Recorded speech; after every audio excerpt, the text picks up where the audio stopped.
नमस्कार, आप देख रहे हैं अपना बिहार। आपके साथ मैं हूं अलीम अतहर। भारत में ट्रिपल तलाक कानूनी रूप से गैर कानूनी घोषित किया जा चुका है। दोषी को 3 साल तक की सजा हो सकती है। इसके बावजूद ट्रिपल तलाक के मामले सामने आ रहे हैं। ताजा मामला मुजफ्फरपुर से आया है, जहां महिला को उसके शौहर ने 3 तलाक दे दिया। पीड़ित महिला ने पति और ससुराल वालों पर मारपीट का आरोप लगाया है। महिला ने अपने ससुर पर छेड़खानी और हलाला के लिए मजबूर करने का आरोप लगाया है। मामला मुजफ्फरपुर के सकरा थाना क्षेत्र के रघुनाथपुर दोनवा का है, जहां मोहम्मद अब्बास की बहू तस्लीमा खातून को उसके बेटे अमजद ने 3 तलाक दे दिया। इसके बाद महिला के उत्पीड़न की अंतहीन कहानी शुरू हुई।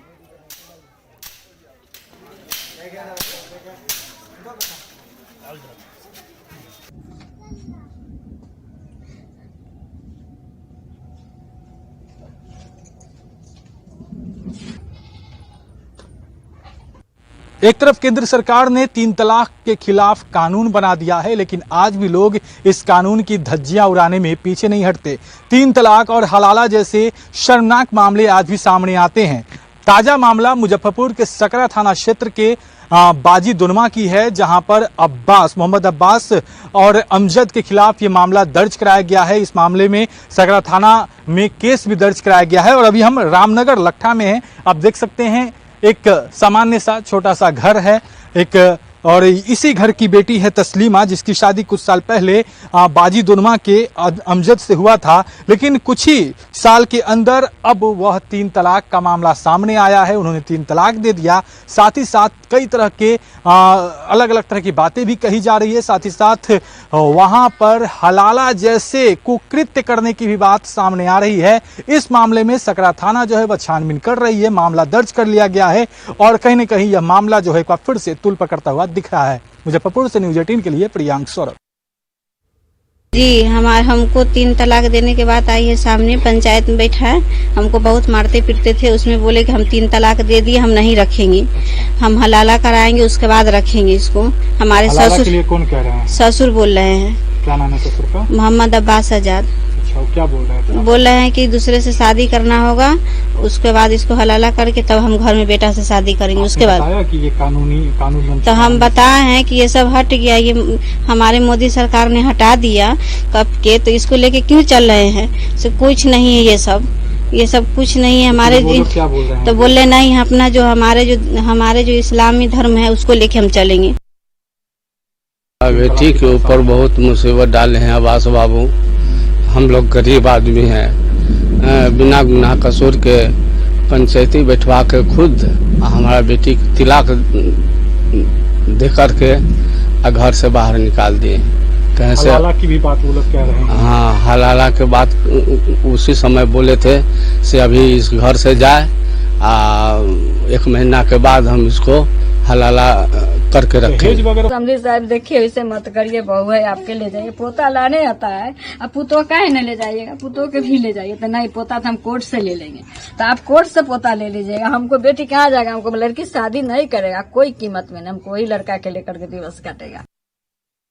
वो मेरे साथ सही से व्यवहार अच्छा नहीं कर रही, इसके वजह से हम दे दिए।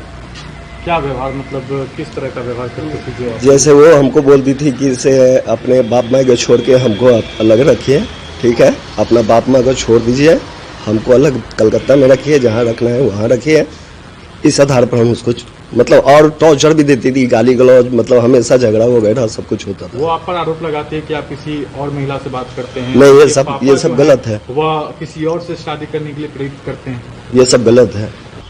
तलाक के बाद हम तो तलाक जो दिया से गलती दिया,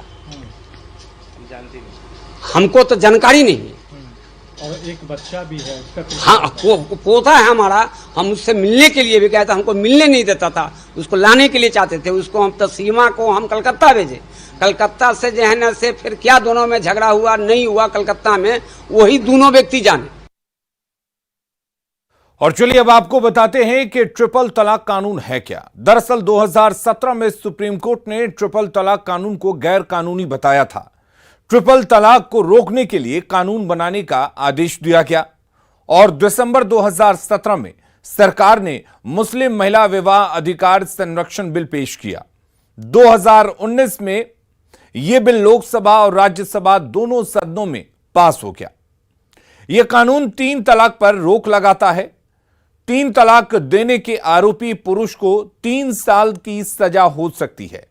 पीड़ित महिला अपने और अपने नाबालिग के लिए गुजारा भत्ता भी मांग सकती है। तो 3 तलाक का यह मामला सामने आया है, इस पर रोक है, इस पर सजा का प्रावधान भी है। बावजूद इसके इस तरह के मामले सामने आ रहे हैं और इस तरह का अब जो मामला सामने आया है वो मुजफ्फरपुर से आया है, जहां पर 3 तलाक दिया गया है। हालांकि आरोपी पति की तरफ से भी कई आरोप महिला पर लगाए जा रहे हैं। बढ़ेंगे आगे और रुक करेंगे एक बड़ी खबर की। आरा में युवक की हत्या के बाद शव को फेंक दिया गया है। शव मिलने के बाद हंगामा हुआ है, नाराज लोगों ने आगजनी की है। कृष्णगढ़ थाना अध्यक्ष को सस्पेंड करने की मांग कर रही है भीड़। गुंडी स्थित चिमनी के पास की यह घटना है। भोला नट और उसके साथियों पर हत्या का आरोप लगा रहे हैं और तस्वीरें आप देख सकते हैं कि किस तरीके से लोगों ने प्रदर्शन किया है और थाना प्रभारी को हटाने की मांग की है। सड़क पर टायर जलाकर आगजनी की और इस दौरान यातायात को रोक दिया गया।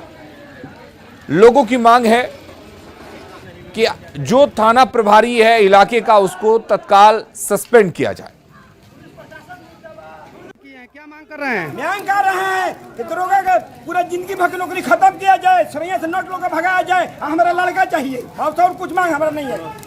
नहीं दरोगा के नहीं है, सस्पेंड करेगा, नोट लोग नहीं भागे तो हम लोग खुद आग लगाएंगे।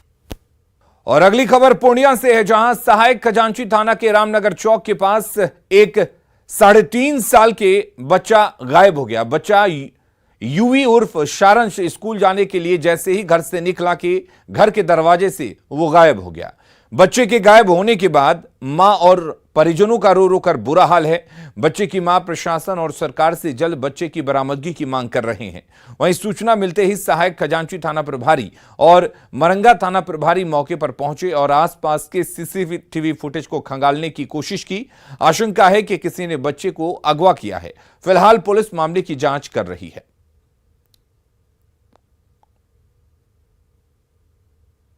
कैसे हुआ ये घटना? सुबह 8 बजे तैयार किए थे स्कूल जाने के लिए। 8 बज रहा था। 8 ही बज रहा था। फिर छत पे गया, वहाँ से नीचे आया, बोला दादी के पास जा रहे। तो 2 मिनट के बाद हम आए, उसको ढूंढने नहीं था। घर के पास से ही गायब हो कहीं से कोई किसी तरह का कॉल वगैरह कुछ है? अभी बड़ा वो जांच कर रहे हैं, गए हैं सीसीटीवी फुटेज कर। सीसी कैमरा में देखने को गया है, सीसी कैमरा में चेक कर रहे हैं। क्या लग रहा है, ये अगवा हुआ है या क्या कुछ पता चल पाया? घर वाला तो यही लोग बता रहे हैं जी, घर वाले लोग वही बता रहे हैं अगवा की। रुक करेंगे इस वक्त एक बड़ी खबर की। मुजफ्फरपुर से बड़ी खबर है, जहां पर दारोगा की पिटाई का वीडियो वायरल हुआ है। रंगरेलिया मनाते ग्रामीणों ने दारोगा को पकड़ा, उसके बाद उसकी पिटाई की गई। हालांकि न्यूज 18 इस वीडियो की पुष्टि नहीं करता। ग्रामीणों ने एक दारोगा को रंगरेलिया मनाते हुए पकड़ा और उसके बाद उसकी पिटाई का वीडियो वायरल हो रहा है। मुजफ्फरपुर से यह बड़ी खबर आपको बता दें, जहां पर दारोगा की पिटाई का एक वीडियो वायरल हुआ है। दरअसल आरोपी दारोगा को ग्रामीणों ने रंगरेलिया मनाते हुए पकड़ा और उसके बाद लोगों ने उसकी जमकर पिटाई कर दी। हालांकि न्यूज 18 इस वायरल वीडियो की पुष्टि नहीं करता है।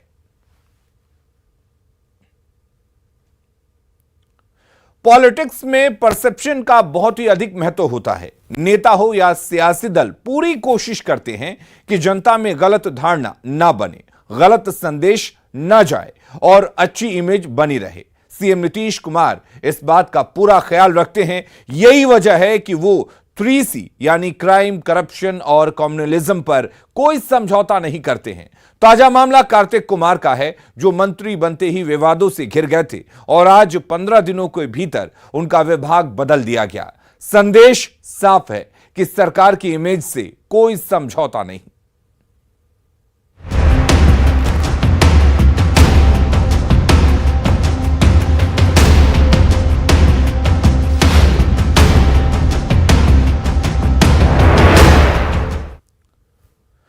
तो बिहार के सियासी गलियारों में आज की सबसे बड़ी खबर यही है कि विधि मंत्री का विभाग बदल दिया गया है। कार्तिक कुमार को विधि विभाग से हटाकर गन्ना उद्योग विभाग में शिफ्ट कर दिया गया है और उनकी जगह शमीम अहमद को गन्ना उद्योग विभाग की जिम्मेदारी दी गई है।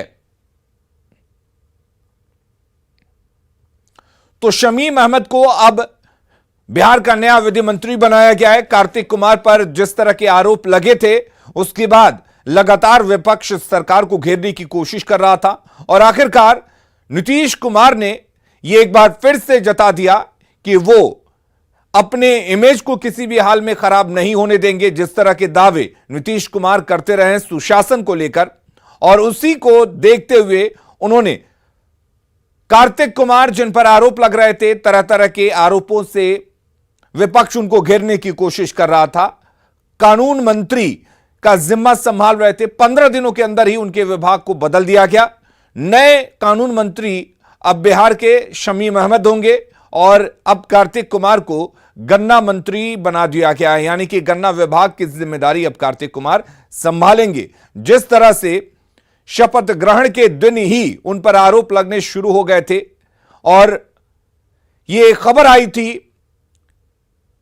कि कार्तिक कुमार पर एक मामले में कोर्ट में हाजिर होना था, लेकिन वो कोर्ट में हाजिर नहीं हुए थे और उसी को लेकर उनके खिलाफ वारंट निकला है और इस आरोप के बाद से वो लगातार विवादों में थे और अब उनका विभाग बदल दिया गया है। तो शमीम अहमद अब बिहार के नए विधि मंत्री बनाए गए हैं। पहले वो गन्ना मंत्री थे। न्यूज 18 से बातचीत में उन्होंने कहा कि रात में सोते वक्त वो गन्ना मंत्री थे और सुबह जगे तो विधि मंत्री हो गए। बिहार के गन्ना मिनिस्टर शमीम अहमद जब सोए थे तो गन्ना मिनिस्टर के तौर पे सोए थे, लेकिन जैसी नींद खुली बिहार के लॉ मिनिस्टर बन गए। इस वक्त हमारे साथ बिहार के नए लॉ मिनिस्टर शमीम सर हैं। शमीम जी, रात में सोए तो आप कुछ और मंत्री थे, सुबह नींद खुली तो कुछ और मिनिस्टर, कैसे हो गया ये सब? ये मैं तो सुबह जगता हूँ तो सबसे पहले फ्रेश होने के बाद मैं चिड़ियाखाना जाता टहलने के लिए, मॉर्निंग वॉक के लिए। तो मैं मॉर्निंग वॉक में ही टहल रहा था तो न्यूज़ पे चला, तो अभी तक तो हमको आधिकारिक रूप से पता नहीं है। मैं सुबोध के साथ आनंद अमृतराज, न्यूज 18 नेटवर्क, पटना। और इधर कार्तिक कुमार के विभाग बदलने पर सियासी पारा भी गर्म हो गया है। सरकार में लूट, हत्या और भ्रष्टाचार के भी नए नए मामले आ रहे हैं, तो ये केवल लेवल बदल रहे हैं। पूरी की पूरी सरकार जनता बदल देगी, क्योंकि जिस तरह से आप लोगों की नीयत बदली है उस तरह से जनता ने भी तय कर लिया है कि जंगल राज रिटर्न्स नहीं होने देंगे।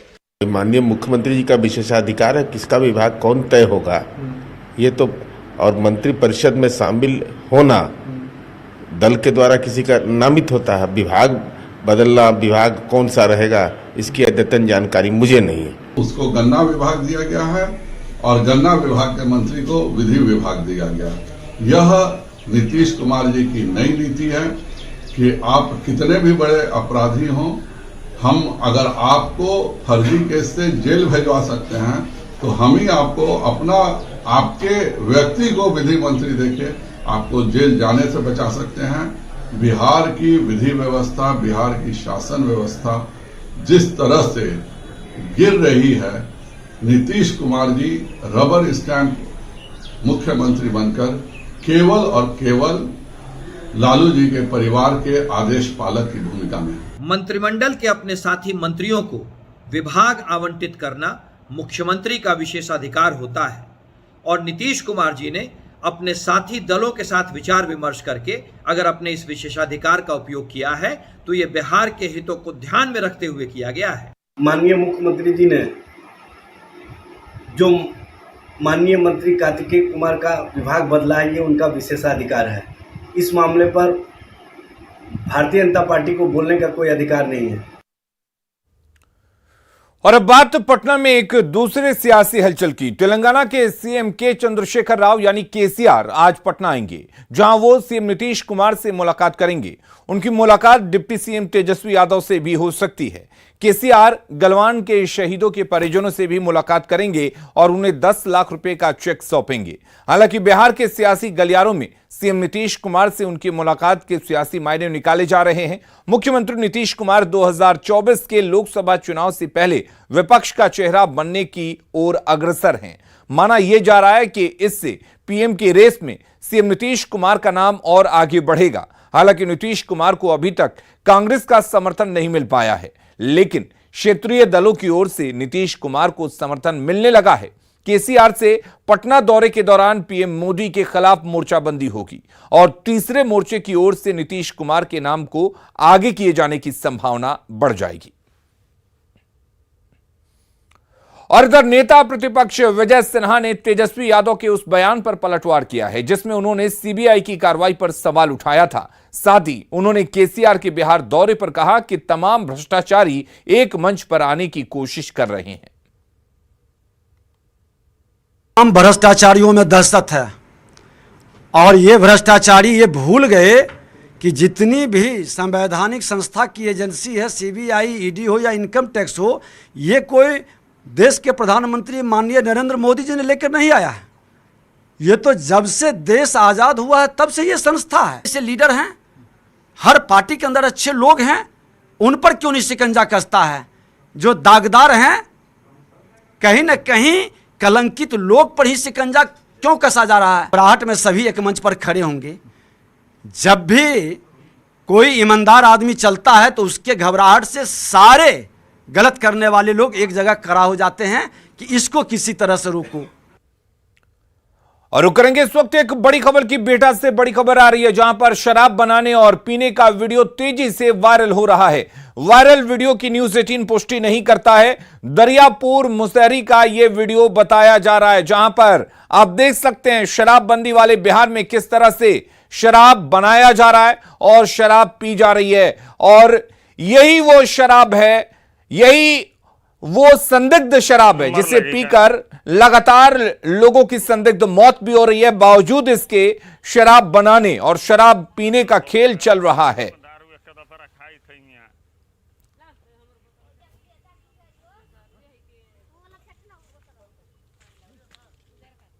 और रुक करेंगे इस वक्त एक और बड़ी खबर की। पटना से बड़ी खबर आ रही है, बीपीएससी अभ्यर्थियों पर लाठीचार्ज हुआ है। बीपीएससी कार्यालय जाने की चाह रख रहे थे अभ्यर्थी, जाना चाह रहे थे और वहीं पर लाठीचार्ज किया गया है। परीक्षा के नए पैटर्न का ये अभ्यर्थी विरोध कर रहे थे।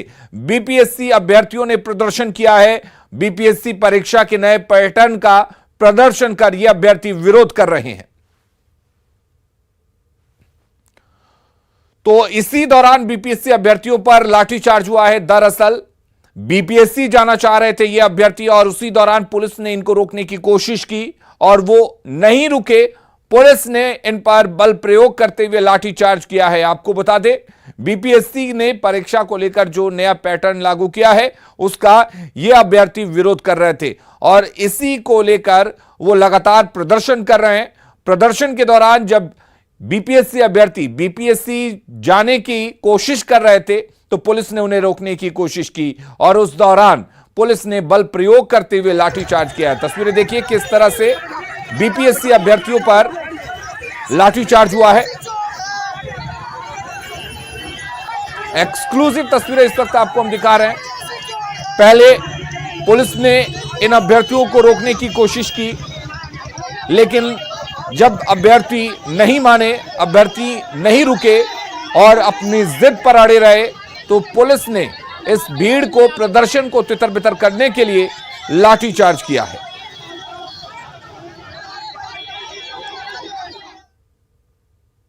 खबरें लगातार जारी हैं, अब बने रहिए न्यूज़ 18 बिहार झारखंड के साथ।